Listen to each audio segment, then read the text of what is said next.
देखिए, हमारा भारत, हमारा प्रदेश, हमारा जिला, हमारी विधानसभा, ये छोटे छोटे गांव, ये छोटे छोटे बच्चे, ये माताएं, ये बहनें, ये बड़े बुजुर्ग, ये मीडिया के भाई, हम सब एक बड़े बुरे दौर से गुजर रहे हैं। हमारे पूर्वजों ने,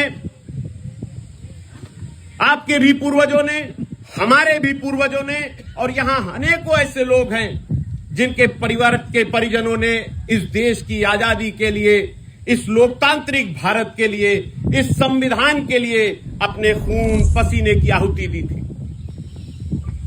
कितने लोगों ने फांसी के फंदे को कबूला ताकि भारत एक आजाद मुल्क बन सके। मगर आज जाति और धर्म में बंट करके ऐसी परिस्थितियां पैदा हो गई कि कुर्सी पर कुछ ऐसे लोग आकर बैठ गए हैं जो आपको सिर्फ जाति और मजहब के नाम पर बांटकर, नर और मादा के नाम पर बांटकर, बूढ़े और जवान के नाम पर बांटकर आपके वोट को ठग करके अपने तो हजारों हजार करोड़ के जहाज और हेलीकॉप्टरों में घूमते हैं और आपसे कहते हैं कि गले में जो सिंदूर अपनी बेटी के लिए खरीदो तो सोने का मत खरीदना। मैं पूछता हूं कि लाखों का जो कपड़ा वस्त्र आपने ग्रहण किया जिसमें सोने की तार से नाम लिखा हुआ था, वो किसके पैसे का था? वो इसी आवाम के पैसे का था। आज ये जो डीजल पेट्रोल का दाम बढ़ा है, ये डीजल पेट्रोल का दाम किसके लिए बढ़ा है? क्या बड़े बड़े पूंजीपतियों के लिए बढ़ा है या बड़े बड़े पदों पर बैठे मंत्री और नेताओं के लिए बढ़ा है? नहीं, इसका सबसे बड़ा खामियाजा अगर कोई भुगतता है तो गांव में बैठी मेरी माताएं, बहनें, बुजुर्ग, नौजवान साथी भुगतते हैं। आज बेरोजगारी का दौर है। लोग कहते हैं कि एक फलाना तबके की वजह से किसी को नौकरी नहीं मिली। मैं अब्बास अंसारी, मऊ सदर विधानसभा का विधायक होने के नाते, जो आप सब ने मुझे आशीर्वाद दिया, इसके नाते कहता हूं कि बना दो कानून कि जिस तबके को आप नहीं पसंद करते हो उस तबके को हटा के बाकी जो 80% लोग हैं सबको नौकरी दी जाएगी। मैं उस कानून पे सबसे पहले सिग्नेचर करने को तैयार हूं। बना दो वो कानून, बना दो वो कानून कि जिस तबके को तुम नहीं पसंद करते हो उसको छोड़ दो, तो बाकी 80% आबादी को ये जो 3 रुपया पैसा तेल और डीजल और पेट्रोल में बढ़ाया है इसको हम कम रेट में दे देंगे। बना दो कानून, बना दो कानून कि जो महंगाई है वो उस तबके को हटा दो तो बाकी सब तबके के लिए मैं महंगाई कम कर दूंगा। मैं अब्बास अंसारी उस पर सबसे पहला हस्ताक्षर करने को तैयार हूं। किसको बेवकूफ बना रहे, किसको बेवकूफ बना रहे? इस जनता को बेवकूफ बनाया जा सकता है? अरे ये भोली भाली जनता आपके चिकनी चुपड़ी बातों में फंसकर एक बार तो आपके पास आ गई, दूसरी बार जाति और धर्म के में मामले में फंसकर आपके पास आ गई। मगर क्या आपको लगता है कि तीसरी बार भी आ जाएगी? आने दीजिए, वो वक्त भी आएगा जब लोकतंत्र का मौसम आएगा और उस लोकतंत्र के मौसम के आने के बाद आप ही के आशीर्वाद से चुना जाएगा। बात सिर्फ इस मऊ की नहीं है, बात सिर्फ इस मऊ की नहीं है, क्योंकि इस मऊ को तो पिछले 30 सालों से आपने अपने आशीर्वाद से सींचा हुआ है और आशीर्वाद से ऐसा सींचा है कि कोई भी सामंतवादी ताकत इस धरती पर पनप नहीं पाई है और ना कभी पनपने दी जाएगी। मेरे दोस्तों, मेरे बड़े बुजुर्गों, यहां खड़े मेरे नौजवान साथियों, तुम सबको मेरी ताकत बनना पड़ेगा। मेरी माताएं, आप सबको अपना आशीर्वाद मुझे देना पड़ेगा। मेरे बड़े बुजुर्ग, आप सबको अपने ज्ञान के भंडार से, ज्ञान से मुझे सींचना पड़ेगा। ये लड़ाई बहुत बड़ी है। ये लड़ाई सिर्फ और सिर्फ विकास की नहीं है, ये लड़ाई सिर्फ और सिर्फ सच और झूठ की नहीं है। ये लड़ाई सालों पहले दिलाई हुई उस आजादी को जो आज खतरे में है उसको वापस पाने की।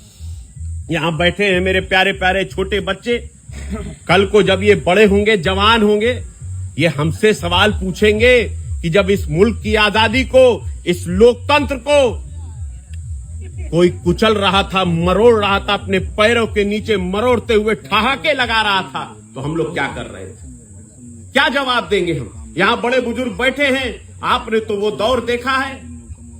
वो दौर था, भले मामला वैसा नहीं था मगर फिर भी कम से कम आपस में शांति तो थी।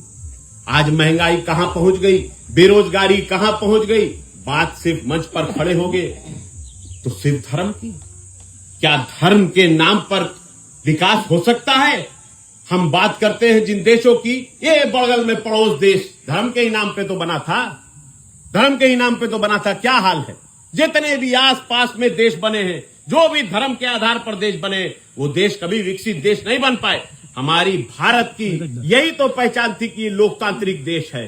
इसमें वसुधैव कुटुंबकम का सोचा जाता है। इसमें सोचा जाता है कि सभी जाति और धर्म के लोग एक साथ, जैसे एक बगीचे में तरह तरह के फूल खिलते हैं, ये सभी फूल एक साथ खिले और एक साथ खूबसूरती पैदा करें, मगर ये सबको एक रंग में ढलना चाहते हैं।